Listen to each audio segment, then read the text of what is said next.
Les gars, qui se rappellent de Shaolin Chronicles? Shaolin Chronicles!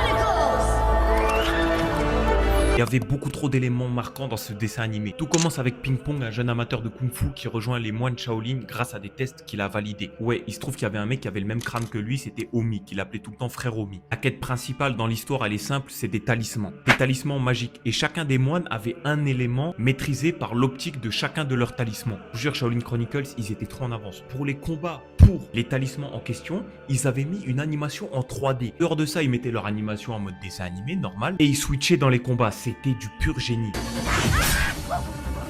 Ensuite, les gars, les antagonistes. Par exemple, Jack Spicer. On a beau dire qu'il faisait tout le temps le trou du cul, il avait quand même une petite part d'aura. Déjà, rien que contrôler une armée de robots tout entière. D'ailleurs, lui, si vous vous souvenez bien, il se faisait un peu manipuler par Wuya, une ancienne sorcière. Et Chase Young, bon, lui, à l'époque, c'était le mal alpha originel, quoi. Et j'ai failli oublier Dojo, leur dragon transport, mais aussi celui qui animait le début de chaque combat pour le talisman.